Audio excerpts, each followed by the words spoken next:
Yeah, thanks so much. And I really appreciate being able to come after Kirk. It was great to hear his perspective and what he had to say. One of the other hats that I've worn that I will put on now is I ran the Working Group 2 I was executive director of the Working Group 2 Technical Support Unit for about 4 years or so. And so I'm going to actually talk from a slightly different perspective of Kirk, of running the assessment and what the assessment looks like for the IPCC. As Kirk said, it is intergovernmental. That is a key word. It is about the governments. It was formed in 1988 by the United Nations Environment Program and the World Meteorological Organization. Any government that is a member of either of those conventions is a member of the IPCC. And those words are chosen carefully. It is the governments that are the members of the IPCC. The IPCC was formed to inform the United Nations Framework Convention on Climate Change. The governments meet annually. Every now and then they call for a scientific assessment. And I'll talk mostly about that. So it is very much about governments and what governments need for negotiations. This comes out in a lot of different ways. There are repeated complaints about the IPCC that it focuses at the international level. It doesn't focus subnationally. It doesn't focus on communities. That's not why it was formed. As all UN-type organizations, it has a structure. Some of this is helpful to understand. The governments meet every year in a plenary. It's the annual discussion of what it is that they want to do, what their priorities are, how they're going to move forward.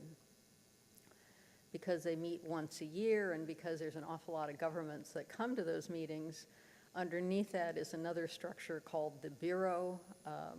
I can talk about that if anybody's interested. They meet somewhat more often and provide advice to the working groups.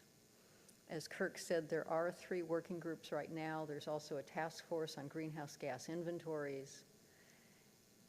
And because there's 3 working groups now, doesn't mean there always will be 3 working groups. It doesn't mean that the working group's structure will always be the same. They're named 1, 2, and 3 because that's how they were formed. There's no particular hierarchy there. It's just working group 1 was formed first to do the physical science basis. 2 was formed next to look at impacts, adaptation, and vulnerabilities. And then 3 to look at mitigation. There's a lot of discussion on how to try to reorganize the IPCC. There's lots of recognition that those 3 working groups are not necessarily responsive to the needs of governments. So there's been discussions since before the 5th assessment report, quite intense right now until the governments meet sometime next year to decide what they're going to do, if there's going to be a 6th assessment report, and how they would like the working group structured. So a lot of proposals on how to reorganize. My personal opinion is Kirk spent a lot of time talking about detection and attribution. All of those issues around observations would be usefully put together in one working group. So one working group looks at the whole range of observations from the climate science through the impacts and assesses it jointly, because I think there'd be a lot of power in that. And it really doesn't make sense to have adaptation separate from mitigation. So I think those should be together. So there's lots of ways you can combine the working groups. What happens is that there is a chair of the IPCC. Right now it's Dr. Pachauri. At the end of his term, which will be this year, there'll be a new chair elected of the IPCC. So there's quite a lot going on right now around who's going to be the next chair of the IPCC. And the chair is a volunteer, that his organization volunteers half of his time to work on the IPCC. Once there's going to be a chair, once the governments take decisions around whether there's going to be an AR6, same thing that happened with the AR5, then governments put forward nominations of people to be the co-chairs of the working groups. Traditionally, each working group has 2 co-chairs, one from a developed and one from a developing country. These individuals also are volunteers. Their institutions volunteer half of their time to work as the co-chairs. The government that puts forward the developed country co-chair offers to support a technical support unit. The technical support units are paid to support the working groups. So the co-chairs provide the vision of what's going to happen within their particular working group, and it's the technical support unit's job to make everything happen. So we did everything, from organizing the meetings to working directly with authors. There's a tremendous amount of work that the technical support units do. And to talk about one of the issues that Kirk raised is when I was the executive director, a huge amount of my time was spent working with the other working groups. That we had at least weekly talks, often daily talks, on how to coordinate and collaborate better across the working groups. As you can see, supporting all of that are the authors, the contributors, and the reviewers. The IPCC would not happen without them. As Kirk said, and I will really emphasize, the authors are volunteers. And I'll talk about the process and how we select the authors. The authors are volunteers. In the letter offering positions to people for Working Group 2, we told the coordinating lead authors they could expect to spend 6 to 9 months of their time. The authors can expect to spend 4 to 6 months of their time, and the reviewers can expect to spend 3 to 4 months of their time. This is uncompensated. This is what they would contribute to the IPCC. So this is all a volunteer effort. The only thing that's covered are people's travel. For the developed countries, they provide the travel for their authors. For the developing countries, there's IPCC trust fund that covers all of their travel. They're expected to go to all 4 lead author meetings. It is not an insignificant commitment.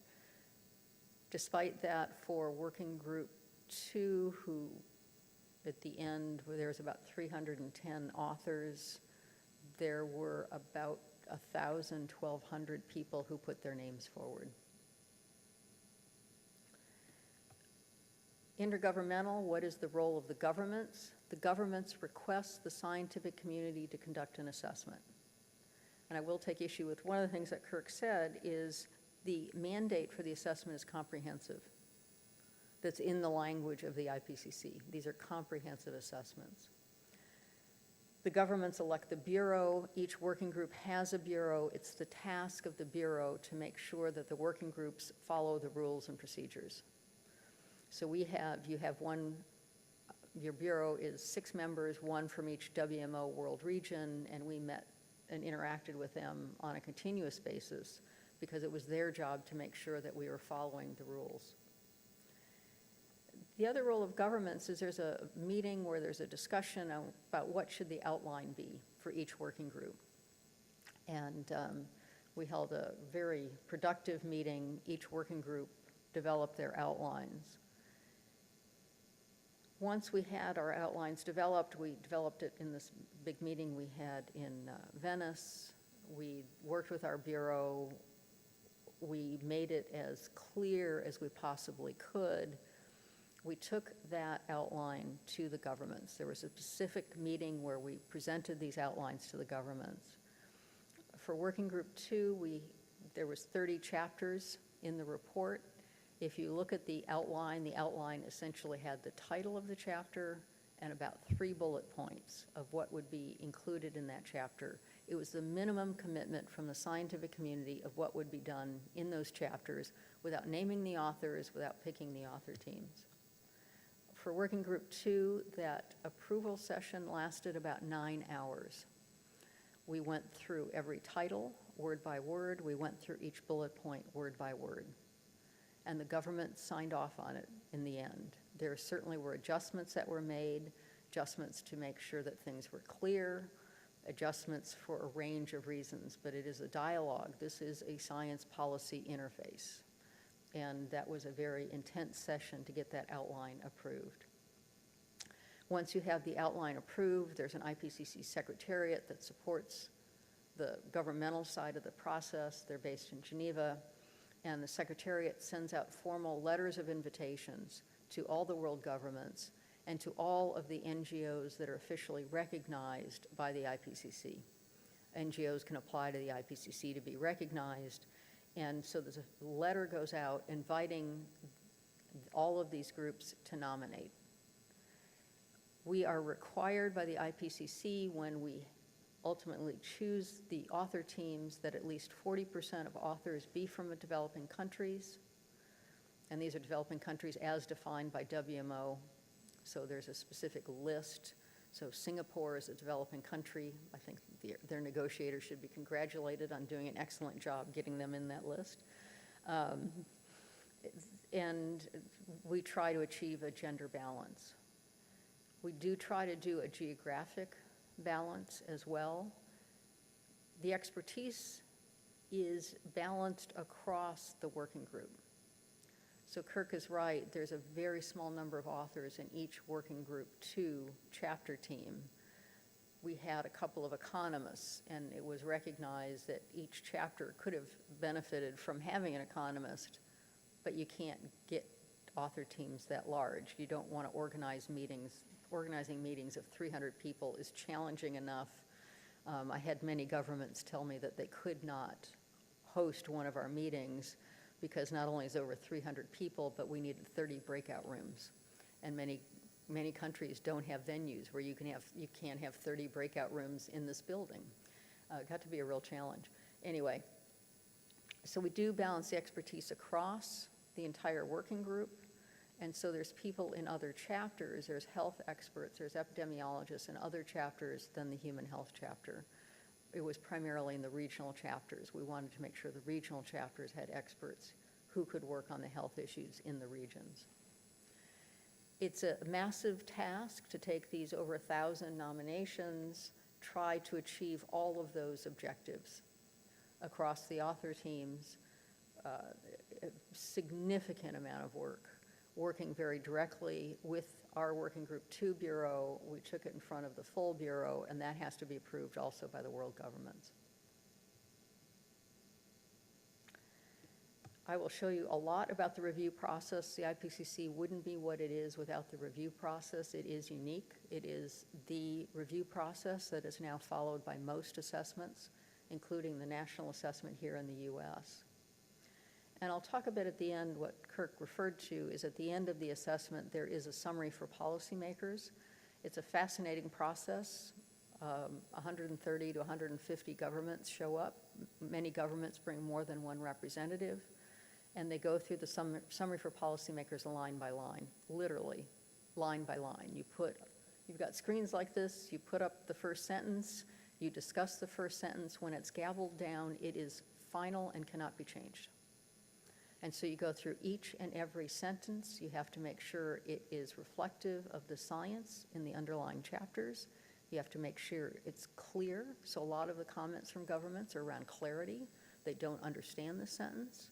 They want to make sure that it's valuable within their country to promote climate change activities.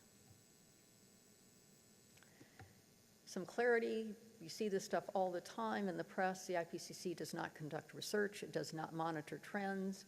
It does conduct comprehensive assessments. Anybody who's worked on the IPCC, I swear, has tattooed somewhere that all the statements are policy relevant and policy neutral. You cannot tell governments what to do.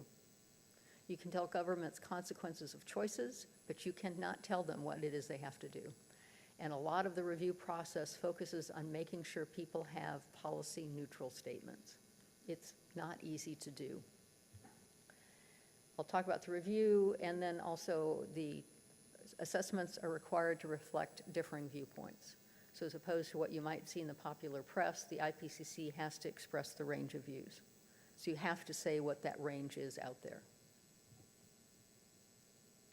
So this is the graphic that goes through the whole process. If you start in the upper left-hand corner, you've got an approved outline.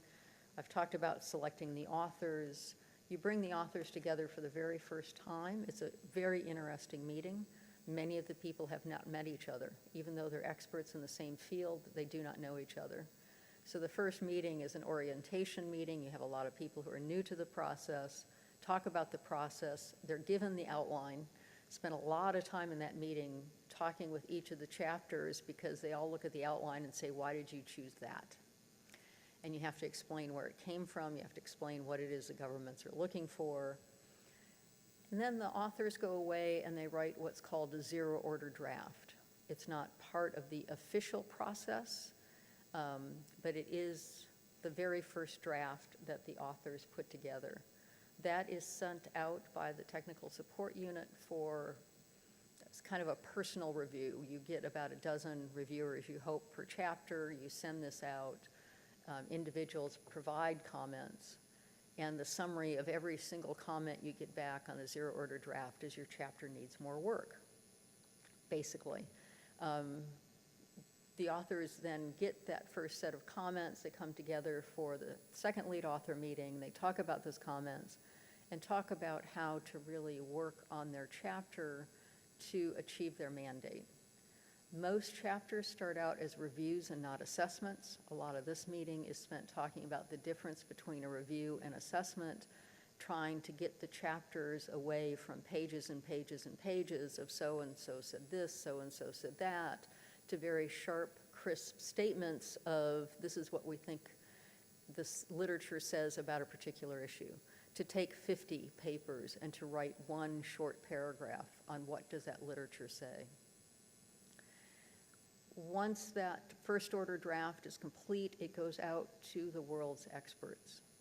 If you're interested in the IPCC process, when those, and all our dates are published, all our dates are decided from the beginning.